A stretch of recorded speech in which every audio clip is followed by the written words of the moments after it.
Seguimos en Política, Producción y Trabajo. Hablábamos con jóvenes militantes que vienen de la educación técnica, de la educación ingenieril, de algún modo, y recibimos a un ingeniero electrónico. A un ingeniero electrónico que además también tiene relación con la Universidad Tecnológica Nacional, es Pablo Reale. ¿Cómo estás? ¿Cómo estás? Se lo presentamos a Pablo Reale además porque él es presidente de CAMIMA, que es la Cámara de Pequeñas y Medianas Industrias Metalúrgicas, CAMIMA, y que me parece importante que en este escenario que estábamos planteando hoy, un empresario además nos dé su visión sobre lo que está pasando hoy con la necesidad de formar cuadros técnicos, ¿no? Sí.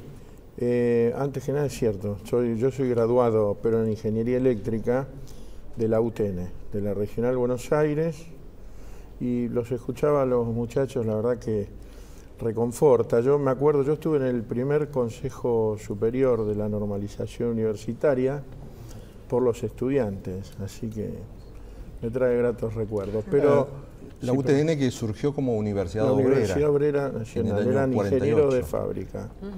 Y después se incorporó por medio de una ley al sistema universitario. Fueron bastante resistidos, pero hoy es el primer generador de ingenieros de la Argentina, ¿no?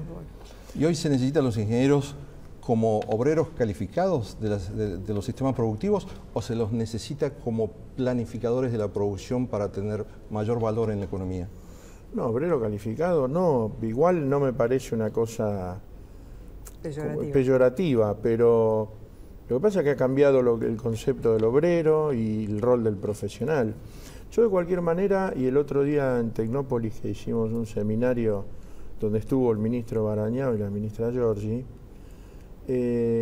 yo creo que el tema de la orientación, de favorecer las carreras técnicas, digamos las vocaciones técnicas, es importante. Ahora, me parece que además hay que trabajar no solo sobre, como decía el ministro Barañao, no es posible que tarde 8 o 9 años un ingeniero en formarse cuando la tecnología avanza a un ritmo.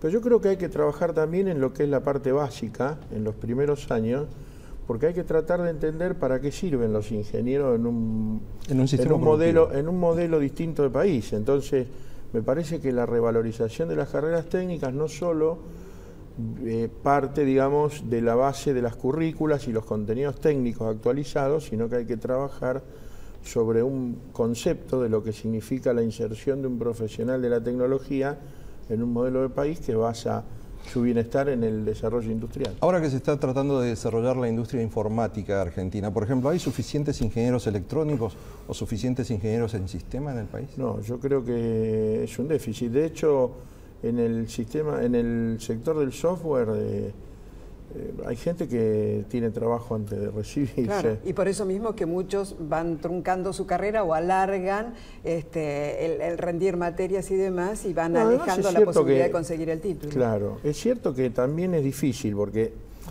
fíjate, las carreras duras como la ingeniería, por un lado, presentan ciertas dificultades que quizá otras carreras no presentan. ¿Cuánto se extiende en el tiempo una carrera de ingeniería? Y depende mucho. Yo, por ejemplo, en la tecnológica todo el mundo trabaja, entonces también depende de la dedicación que le pongas, pero digamos que objetivamente alguien que está trabajando y va a cursar a la noche y trabaja todos los días tiene quizá una carga mayor. De cualquier manera, lo mínimo son 6 años, ahora son 5 más 1, por ejemplo, yo estudié 6, pero ahora es 5 más 1 de especialidad. Pero de cualquier manera, yo te digo, no... El tema de los profesionales de sistemas o de otras especialidades, en realidad, tiene que ver con la dinámica de los mismos mercados, ¿no? De la economía. Claro. Y de cómo se proyecta la economía hacia el futuro. Claro. Hablando de la economía, ¿cómo estamos hoy? ¿Cómo ven los pequeños y medianos empresarios esta Argentina que ya empieza a proyectarse para el próximo año, ¿no? Con tan poquitito tiempo que nos queda? Sí. Mirá, el año que viene la perspectiva es mejor. Es mejor, este año fue bastante complicado, todo ha crecido muchísimo menos en el sector nuestro, con diferencias dentro de cada rama, fundamentalmente las que son del sector automotriz, fueron afectadas en un momento donde hubo una caída muy grande. La expectativa es mejor, de cualquier manera yo creo que deberíamos, nosotros por lo menos tratamos de separar lo que es la foto de lo que pasa hoy, de la coyuntura, y lo que es un proceso que lleva 9 años y que estamos tratando de consolidar. ¿Qué significa que el año que viene pueda ser un año mejor? Porque hoy tenemos que durante el 2012 el Estado mismo ha tenido que ir ajustando sus expectativas de crecimiento para la economía, y lo que en principio se esperaba que fuera un crecimiento de 5%, hoy se estima en 3,4% de crecimiento del PBI. Sí, y con arrastre del año anterior. Claro, pero ¿qué sería un año mejor para el 2013? Yo creo que, a ver, no, sin entrar en datos muy duros, porque no son los que manejo, pero para dar una proyección. Pero yo creo que estamos por lo menos en un 5% seguro, 4,5%, 5%. El presupuesto marca 4,4%. Sí, es bastante austero. En general siempre hay algún puntito menos ahí. ¿Y los empresarios, las pymes sobre todo, qué están buscando? ¿Que el gobierno corrija qué cosas? Porque hay cosas para corregir seguramente, y ustedes habrá demandas que se las están haciendo. Bueno, ahí depende, digamos. Por un lado está lo gremial, ¿no? Como entidad gremial, y después están las posiciones de cada uno desde el punto de vista político o ideológico. Yo te diría desde lo gremial, yo creo que los problemas que está habiendo de competitividad relativa y de alza de precios son dos temas que preocupan. ¿Por qué? Porque el tema de los parámetros de inflación, finalmente en las pymes que no forman precio, tienen un problema muy alto con eso, porque no pueden trasladar la suba de costo al precio. Ahora, ¿cómo se resuelve? Yo creo que enfriar la economía sería volver a las recetas estas que por lo menos para nosotros fueron causa de muerte, un industricidio, ¿no? Entonces, por un lado hay que sostener el mercado interno con el dinamismo que tiene. No es cierto cuando los sectores que te dicen que las empresas en realidad deben exportar, no es cierto que una empresa nazca exportadora. Puede haber algún caso puntual y en general de grandes compañías, pero una pyme nace y se sostiene en su mercado interno. Entonces tenemos que trabajar sobre el mercado interno, y yo creo que hay algunas medidas en lo impositivo, por ejemplo, que podrían ayudar. Dos concretas. Una reforma tributaria. Creo que la renta financiera debe pagar, finalmente. Creo que la reinversión de utilidades de las pymes debe estar desgravada de ganancias. ¿Los jueces deberían pagar ganancias? Sí, por supuesto. Por supuesto.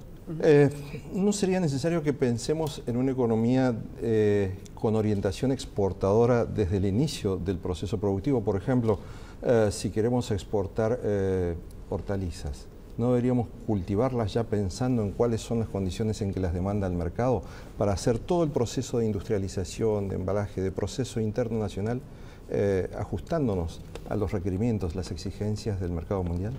Sí, y se hace. De hecho se hace, y yo creo que hay un trabajo integrado. El INTA, por ejemplo, hace mucho en eso. El INTI en la parte industrial, pero yo creo justamente que el desafío, cuando nosotros hablamos de cambio de matriz productiva, en realidad no hablamos de romper la Argentina y hacerla de nuevo. Es tomar nuestras ventajas comparativas y la dotación de recursos naturales que tenemos y empezar a trabajar dentro de la cadena de valor de esos recursos, ir viendo cómo metemos cada vez más tramos que hacen al agregado de valor. Tenemos un minuto todavía de programa.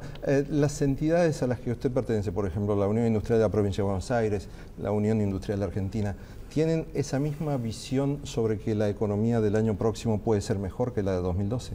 Sí, en la UIA tengo una participación relativa, no estoy en los ámbitos de decisión, no lo sé. En la Unión Industrial de la Provincia sí, sin duda. Y es más, trabajamos con la gestión provincial y en donde nos corresponde desde los sectores con la nacional, justamente para desde lo privado y desde la producción aportar a que así sea. ¿Y cuáles son los marcos más urgentes para que el 2013 sea un año positivo de crecimiento para la economía? ¿En el tema de la industria? En la actividad industrial, sí. Yo creo Las importaciones deberían estar más flexibles. No es un... A ver, en la experiencia, por lo menos de nuestro sector, la materia prima o los insumos llegan. Llegan, no tenemos un problema. Así que lo que sí, seguramente, yo creo que el tema pasa por seguir administrando el cambio, no pensar siquiera en devaluaciones bruscas, sostener el mercado interno, tratar de consensuar entre salarios nominales y el mercado interno y el costo general de vida para que no haya una presión indebida sobre los precios y controlar a los formadores de precios, que sería algo muy interesante. Muchísimas gracias, Pablo Reale, por estar aquí y darnos esta visión desde los industriales sobre cómo será la economía del año próximo. Nos reencontramos aquí en Canal Metro para hablar de política, producción y trabajo.